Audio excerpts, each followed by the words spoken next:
Hello guys, mambo vipi? Mambo fresh hapa hivi ni Jayvan, niko kwenye reality show.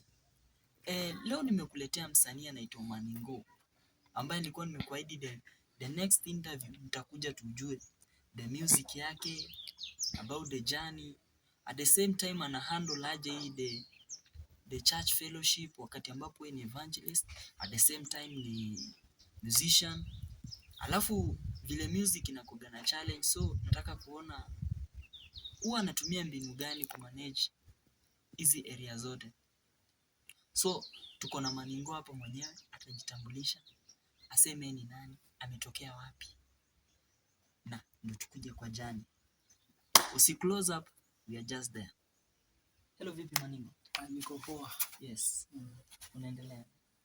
Naendelea vizuri sana. Yes. Niko sawa. Naona ni kama uko na wasiwasi na uko aje hivi.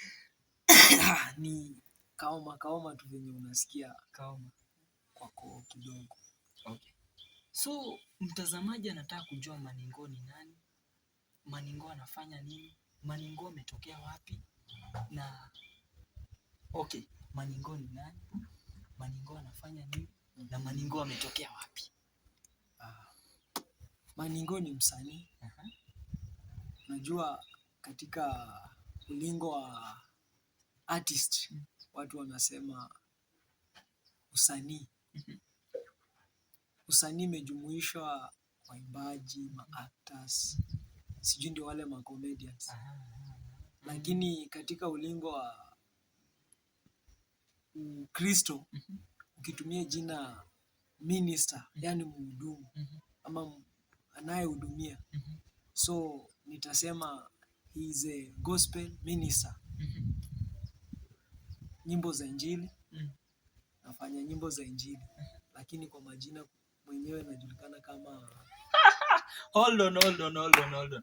Atumeniambia ati gospel iko na minister. Kumaanisha inaweza kuwa paka na president, na MCA, na senator, paka governor. Mtazamaji, hii mambo, hebu kwanza minister mko paka na president. Yani minister, kumaanisha minister ni yani mtu anayehudumia. Si eti unaona hata president anaweza kuwa ni minister, yani jina ni president, lakini ile kazi ambayo anaifanya ndio minister, yani huduma yenye anaitoa. Okay. Hold on. Sasa tunataka kujua hapo umetuambia Maningo ni minister. Maningo minister ametoka wapi? So Maningo ni minister wa nyimbo za injili na ni mzaliwa wa hapa Kitale. Na ni mtoto ambaye ni mtoto wa tatu katika familia moja ya mzee fulani ambaye ni wa kichungaji. Nimetoka katika jamii ya kichungaji. Baba mwenyewe ni mchungaji. So ni mtoto wa tatu katika hiyo familia. Na tumebahatika na amebarikiwa na Mungu kwa ajili ya kuimba nyimbo za injili. So if Maningo, yani evangelist Maningo, ni jina really kabisa. Ingo inatokana na jina Ingosi. Jina la kitambulisho ni Caleb Ingozi. Watu wakapenda kuniita vipi man, tukisalimiana vipi man, nawaambia poa man, mimi ni mtu wa man, yani nyumbani, mtu wa nyumbani, man Ingo kwa lugha ya nyumbani. Ingo ni nyumba. So nilikuwa napenda sana nyumbani, unaona, kuishi nyumbani. Sasa watu wakapenda kusema man, mimi nawaambia man niko poa. Man wa Ingo. Nikajiita man Ingo, ikabaki man Ingo. Lakini if yani evangelist ni kazi sasa ya kiungu ambayo naifanya. Hiyo ndio kazi ya gospel ambayo naifanya, na ni huduma ambayo Mungu ameniita, kama venye ni Philippians 4, Ephesians 4:11 nasema wengine wakawekwa kuwa mitume, wengine manabii, wengine wainjilisti, wengine wachungaji, wengine walimu. So mimi katika hiyo huduma tano naweza fanya yote, lakini specific mimi ni mwinjilisti na pia naweza fundisha. Alafu kuna wanasema gift of the Holy Spirit. Pia nimebahatika na Mungu nikawa mwimbaji. Kuna prayerful, kuna wale at joy, unajua tuko upande na song sana, tuko Yani hivyo ndio maana nikaitwa Evangelist Ai, Maningo. Mtazamaji usitoke hapo kwa sababu ya muda. Nataka nikupeleke mbio straight away juu tuna muda, na kama tungekuwa na muda sana, we just drop there your comment useme next time Maningo tunataka ulete hii na hii na hii, lakini let's go straight to the point. Huyu mjamaa anafanya music, yani anafanya music ingine amazing sana Kabisa. Yani anafanya amazing. Maningo anataka uwapigie wa jamaa kapela. Yani kwanza anasikiaga kangoma kako wako. Yani yako. Manzi yako ngoma kana kwanga ni jazz. So sijaelewa ni kangoma gani? Kale ngoma mob tu. Ya kwanza kale kangoma ati nipatie nafasi. Kale kangoma kana kwanga kananibamba kana jazz. Yes. Yani huwa nikisikia hivyo sometimes. Yani naambia hata wale watu wamezoea kunipigia maneno ati nini sijafika. Naomba mnipe nafasi. Kabisa. Mnipe nafasi. Alafu muone what God is going to do in my life. Yes. Umeona sasa? Nimeona. Maningo anapatia mtazamaji kapela. Asikie hiyo nafasi tu. Kwanza kabla hujaendelea, nataka niongelee kibao nipe nafasi. Kabla sijawapatia kapela. Mimi nataka kwanza utupatie kapela, alafu tutakuja tujue. Hakuna shida. So, ni kasong kazuri sana najua unakapenda. Kangoma kana flow kazuri sana. Nipe nafasi. Nafasi yeye. Nipe nafasi. Nimshukuru Baba, si ya vitina, si ya masengenyo, nafasi ya kusifu, kumsifu Baba, nafasi yeye, nafasi hapo sasa hiyo. Yani nakwambia hiyo ngoma inakuanga mini jazz, hiyo ngoma inakuanga so fresh, so healing. Yani nikisikiaga hiyo ngoma nasikiaga niko na kitu fulani hivi. Sasa yes. Unajua kila mtu akipata kitu huwa anaidigest in his own way. Ama like mimi nilikuwa na akili fulani juu ya hiyo nafasi. Sijui kama mwanamuziki pia alikuwa na akili kaa hiyo akitunga hiyo ngoma. Bana Maningo nadhani utuelezee. Ulifikiria nini, uliwaza nini ndio ukakuja ukakombosa ukakuja na hiyo. Yaani kwanza uniambie ulifikiria nini kwanza. So hii ngoma nipe nafasi. Nilikuwa one day pe ushuhuda kidogo, maana unasema ushuhuda wenu ndio ushahidi tosha. Na katika ushahidi tosha nikajaliwa kwa sababu ya kuimba hiyo wimbo nipe nafasi.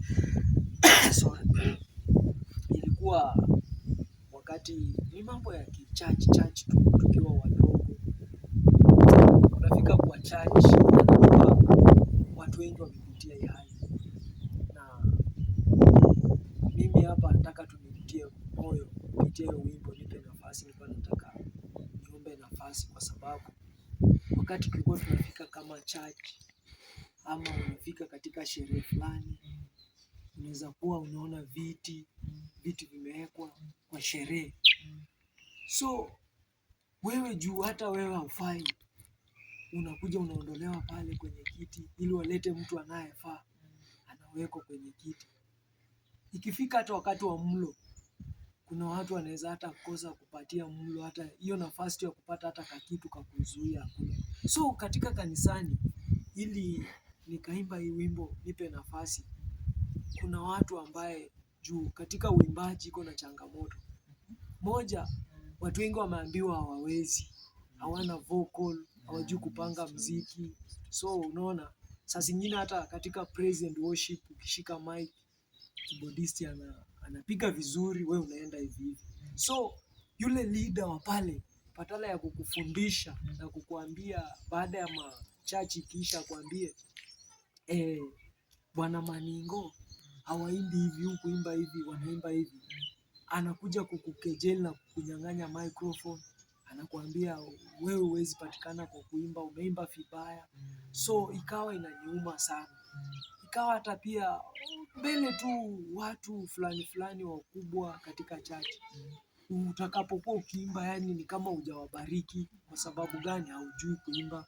So wanakunyima hiyo nafasi. Ikifika wakati fulani ukitaka kwenda kuimba unanyimwa hiyo nafasi na uko na ile roho. So nikawa siku moja nasikia kuandika ujumbe kwa ajili ya kuambia kweli mnipe nafasi, but nitakapopata hii nafasi sitafanya fitina naye,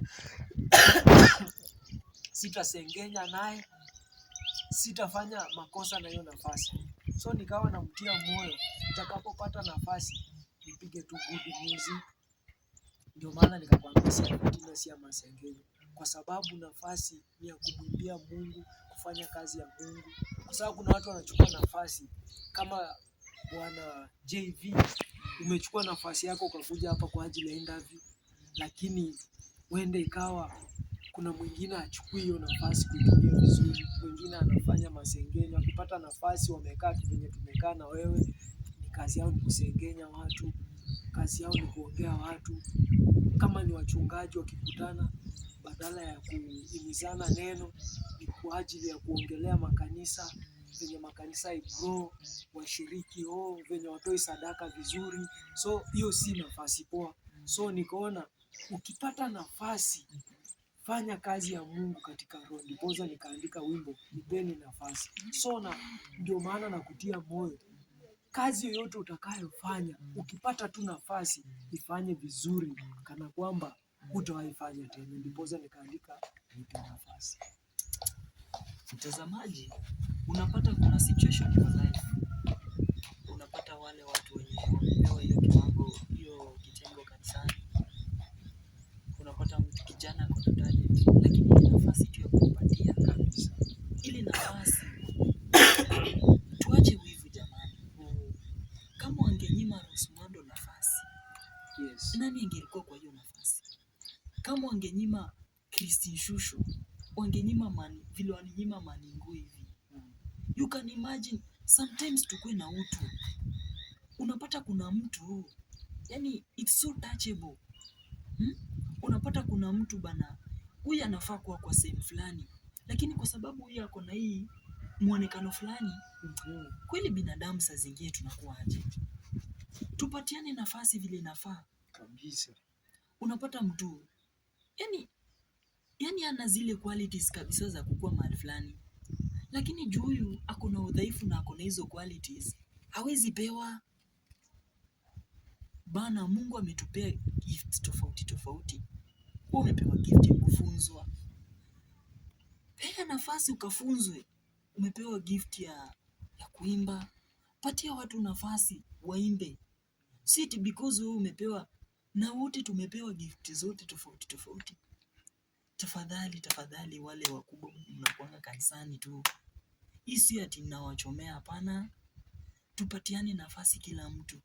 Yani Maningo ameongea ikaniguza mahali fulani hivi, yani imeniguza mahali hii na feel like no. What if ungenyima hiyo nafasi yenye uko hapo? What if you can imagine how will you feel?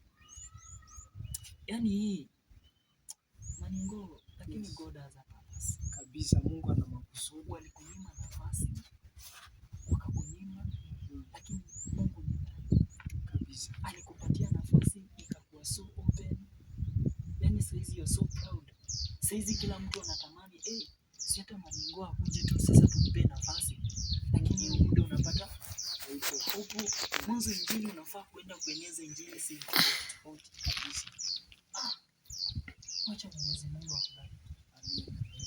Imagine kama ungewaweka kwa roho, ungepigana na wao, ungewachukia, lakini unazidi kuwapenda na bado ukawatumia ujumbe kama wa Paulo ili waendelee kubadilika.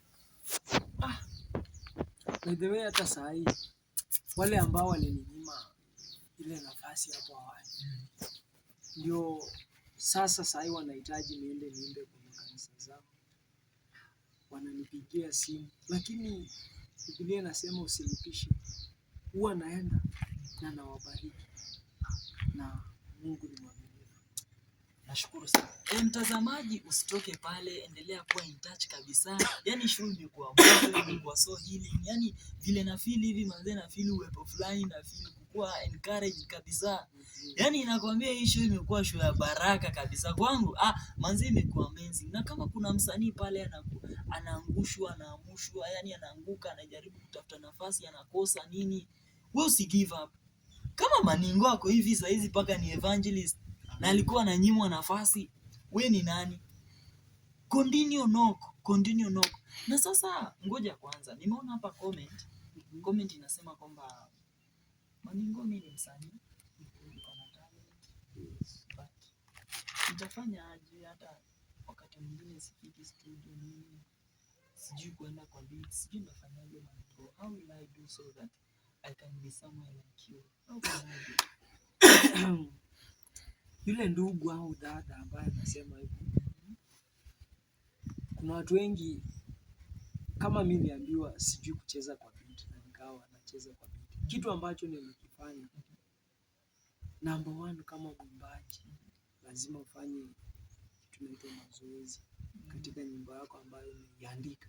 Lazima kuitwa mwimbaji, lazima uko na wimbo, na ili uwe na wimbo lazima ujue venye hiyo wimbo inaenda tuning yake, na hiyo tuning ikiwa ya reggae style, lazima utakuwa unajifundisha venye reggae inaenda ukifanya mazoezi. Baada ya hapo utachukua hatua. Najua labda hatua gani yenye unataka kujua unatakana uchukue. Sasa kuna studio. Hiyo studio inapatikana wapi? Lazima utauliza na utajua studio, utaelekezwa. Na hiyo ni hatua ya kwanza, ni mazoezi venye nimekuambia. Sasa ujue venye unaenda kwa beat. Na kama wewe ni mtu wa church, unajua secular na gospel.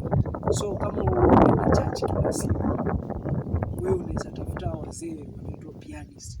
Kama ni praise, reggae, wanajua venye watakufikia. Utafanya na mazoezi. Kisha baadaye tu utaenda studio. Ukishafika studio, ni kama tu venye wewe unaimba kwa church na wana record na mambo inakuwa sawa. Lakini pia kama ni mtu mwenye unapiga secular, kuna beats watu wanaunda. Hata pianist anaweza kuundia beats, pia naye ni hivyo hivyo tu. Hiyo ni hatua ya pili na unafika stu. So hapo ndio. Naona hapa chini kwa screen kuna comment inasema kwamba Maningo, hivi kuna mbinu fulani hivi unasikia mwimbaji anaimba namna fulani hivi saseni, yani saseni kidogo hivi ameenda hivi, na sasa watu hutumia mbinu gani ili kufanya muziki wao iwe na ladha? Kwa mfano unaona huo muziki wako ambao unasema, yeye anasema amesikia na mwimbia, nasema na mwimbia iko na vibe fulani hivi, yani iko na ladha fulani hivi ya kipekee.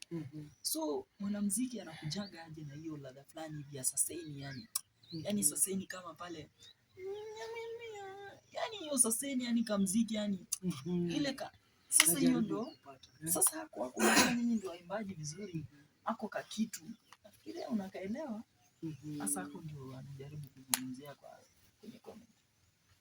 Kale tunaita, unajua katika muziki kuna kitu inaitwa first bar, second bar au third bar, kutegemea na urefu wa wimbo unataka. Nyingine bridge, chorus, backups.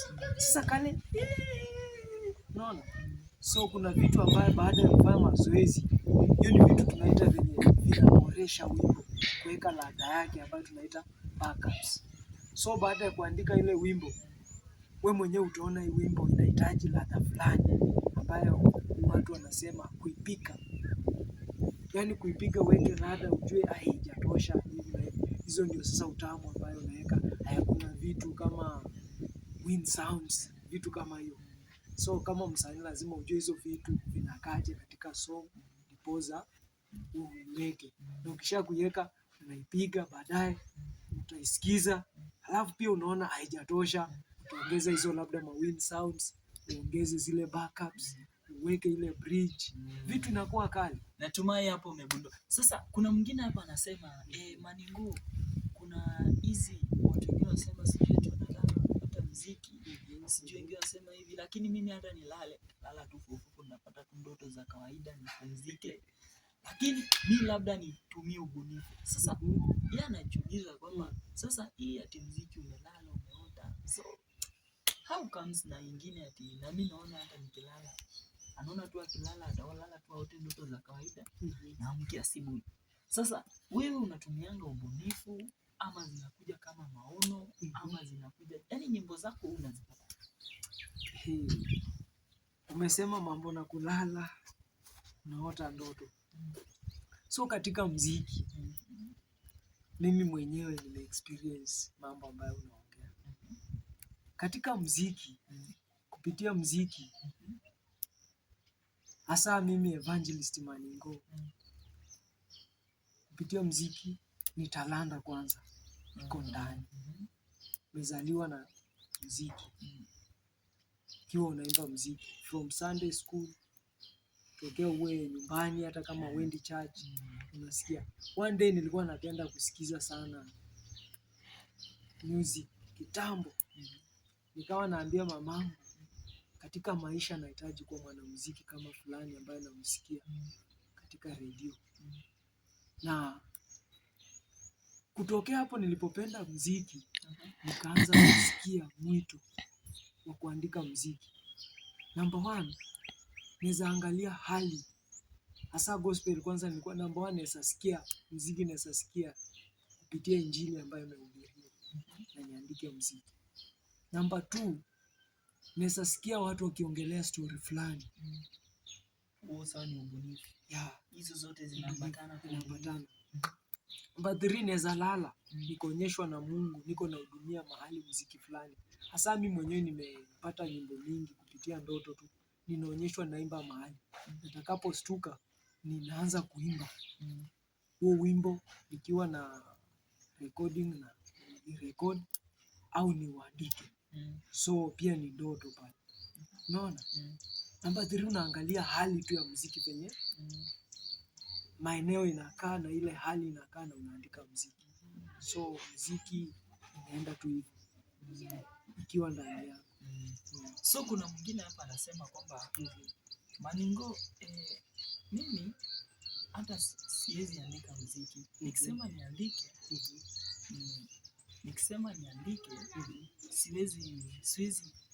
siwezi hisi kama muziki ni mzuri.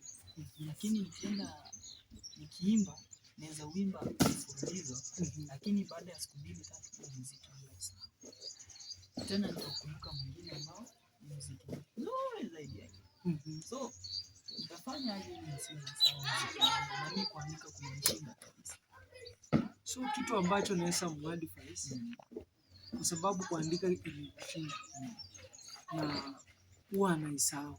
Saa hii watu wakasema teknolojia imepanda. Ni lazima kama msanii awe na simu. Akiwa na simu itambidi awe ana record. Okay. Eyo, don't be just lock up. Kuwa tu pale kwa just hook in my WhatsApp pale at Eve Maningo. Kuwa pale kwa YouTube, kwa Facebook, kwa Instagram, TikTok, Twitter, tutakuwa pale kwa Eve Evangelist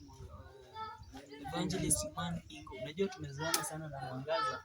Mpaka sasa naanza kusema hapa Mwangaza. Hapana, leo si Mwangaza. Ni Evangelist Maningo. Just keep in touch. Alafu tukutane hapo comment sections. Alafu next tunakuja na the full story vile itakuwa. Thank you very much. May God bless you.